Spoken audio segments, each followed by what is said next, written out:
Have you ever had one of those days where, you finally sit down on the couch at night and you feel completely, utterly drained, but you haven't actually done anything physically demanding all day? Oh, yeah. Like you didn't run a marathon, you didn't lift any heavy boxes. Right. You mostly just sat at a desk or, navigated your normal daily routine. Yet your bones just feel so heavy. You No. feel like you've been running at an absolute sprint for 12 hours straight. It is a really profound, almost bone-deep fatigue. And I mean, we have this tendency in our modern society to measure our tiredness exclusively by physical exertion. Yeah, totally. If the pedometer on your wrist says you only walked like 2,000 steps, you just assume you shouldn't be tired. Which is such a trap because that physical measurement is completely leaving out your cognitive load. Right. And that invisible weight of mental fatigue is exactly what we are focusing on for today's deep dive. Such an important topic. It really is. So we are exploring a really fascinating discussion guide today titled Mental Exhaustion is Real. It comes to us from the Faith Beams GP framework. Right, which is a source that generally tackles the intersection of real-life struggles and faith-based resilience. Exactly. And specifically, they focus on this concept called guard your peace. So our mission today is to pull this apart. We want to understand the invisible weight of mental fatigue, look at how it's affecting people across the globe differently, and, uncover some timeless practical wisdom for protecting your peace in a really noisy world. And before we jump into the details, it's worth noting that the source sets a really validating tone right out of the gate. How so? Well, it points out that we often don't even realize how overwhelmed we are by information, expectations, and responsibilities until we hit total, undeniable exhaustion. We just wait for the crash. Okay, let's unpack this. It's like a computer that looks perfectly fine on the outside, but the internal fan is screaming because there are 100 background applications running and draining the battery. That is a perfect way to look at it. You can't see the apps, but the machine is overheating. Yeah. And the source highlights what they call a triad of overload that causes this. The triad, right? Yeah, which is too much information, too many responsibilities, and too many expectations. You're not just tired, you're overloaded. Overloaded. That makes so much sense when you contrast physical wellness with mental drain. Exactly. From a psychological standpoint, every single piece of information requires cognitive energy to process. When you're constantly taking in data without any sort of release valve, it leads directly to depletion. So let me ask you this then. If our bodies are resting on the couch, why do our minds feel like they are running a marathon? Are we basically drowning in a sea of our own expectations? In a way, yes, because lying down on the couch doesn't automatically mean your mind is resting. Oh, right, because you're still thinking. Constantly. If your body is horizontal, but your mind is actively worrying about tomorrow's presentation or, absorbing the stress of the news on your phone. You're not resting. Right. You are actively consuming. Your brain is working just as hard as your muscles would during intense physical labor. That is so wild to think about. And, it's an incredibly isolating feeling. When you're sitting on that couch overheating, you tend to think you're the only one failing at balancing all of this. Oh, for sure. You think everyone else has it figured out. Exactly. But if this overload feels isolating, looking at the global landscape presented in the source proves it is actually a universal human experience right now.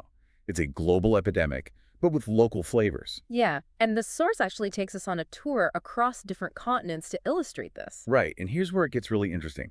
It's like the entire world is experiencing the exact same earthquake, but the buildings are shaking for entirely different structural reasons. I love that analogy because what's fascinating here is the pattern that emerges.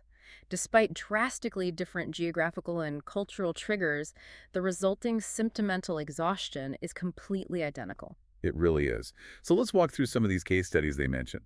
Like in North America, the text points to the professional who is constantly checking emails and notifications. Yeah, resulting in severe burnout. The lesson there is that constant activity simply equals exhaustion. Right. And then you see a mirror image of that same exhaustion in Asia, but the trigger is completely different. Yeah, the focus shifts to a student studying under immense, crushing pressure to succeed academically and professionally. Which shows that balance is absolutely essential. Exactly. And then the text looks at the UK and Europe. Oh yeah, the fast-paced, modern lifestyle. Right. People juggling fast-paced work while dealing with the stress of rising costs, they just feel emotionally drained. Because that mental load really matters. It's constantly running in the background. It is. And in Africa, the source highlights the entrepreneur. They are navigating immense opportunity, but also significant challenges at the exact same time. Which takes a huge toll. Yeah. It proves that even when responsibilities are positive or ambitious, they still need rest. Absolutely. And then we see survival and community pressures amplify in places like the Caribbean. Right, where families are balancing the normal demands of daily life with the heavy, heavy work of physical and economic rebuilding. Yeah, and the lesson there is that true recovery takes a lot of time. It does. And finally, looking at South America, the text notes the complex balance of maintaining incredibly strong community ties while navigating economic stress. Which is tough because a strong community is wonderful, but you carry the emotional weight of everyone around you. It shows that even really strong people need support. Yeah, different places, same exact feeling. Which brings us to a really striking pivot in this deep dive. Right, the proposed solution. Because everything we've just discussed feels like a uniquely modern crisis, right? We blame smartphones, the 24/7 news cycle. Oh, constantly. But it's shocking to realize from the Facebeam's guide that the antidote they present is actually ancient. Yeah, it introduces some historical biblical blueprints for rest, which provides a really brilliant contrast to our current cultural obsession with endless output. The source specifically highlights the Gospel of Mark, chapter 6, verse 31. Right, where Jesus is surrounded by massive crowds. Exactly. And he says to his disciples, "Come with me by yourselves to a quiet place and get some rest." It's a really powerful example. The text uses it to point out that if a historical figure like Jesus recognized the necessity of stepping away from the crowd to function, Then we definitely need to do the same. The text basically says rest is not weakness, it's wisdom. yes. So what does this all mean for us? Why do modern professionals feel so guilty for taking a break when historically, even Jesus had to take a time out from the crowds to function? Well, if we connect this to the bigger picture, it boils down to how our society has chosen to measure human worth. We equate value with output. Right, if you're not producing, you're failing. Exactly. But the source introduces another directive to counter this. From Proverbs 4, verse 23, it says, "Above all else, guard your heart." Guard your heart. It sounds almost defensive. It is, and that's the point. It frames guarding your heart or guarding your peace not as a passive surrender, but as an active defensive strategy. You are actively assessing what you allow to enter your mind. You are protecting your peace. So taking that ancient philosophy of guarding the heart and translating it into daily actionable steps, Yeah. how do we actually do that? The art of doing less. The source lays out some highly practical reset steps for this. Okay, what are they? First, deliberately taking breaks from constant information. Turning off the intake valve. I desperately need to do that. We all do. Second, spending quiet time strictly for reflection or prayer. Third, actively limiting what you allow into your mind overall. Yeah. And fourth, practicing the discipline of resting without guilt. The guide highlights this counterintuitive truth. Doing less is exactly what your mind needs. Okay, but it's easy to say limit what you allow into your mind. But when you're a parent or an entrepreneur, putting your life on Do Not Disturb feels like intentionally dropping a juggling pin. It really does feel that way. Right. How do we do less without feeling like we're failing at the things that actually matter? It's a completely valid tension. But the source points to a really ultimate global reflection to answer that.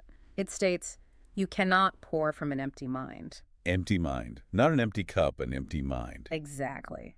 Letting go of what we cannot control is actually a requirement for gaining clarity and calm. If you don't intentionally set down a juggling pin to rest, your exhaustion will eventually cause you to drop all of them. That is so true. You have to prioritize. You do. Well, this has been such an illuminating journey today. We started by looking at that invisible, crushing weight of mental exhaustion. Yeah, that internal overheating. Right.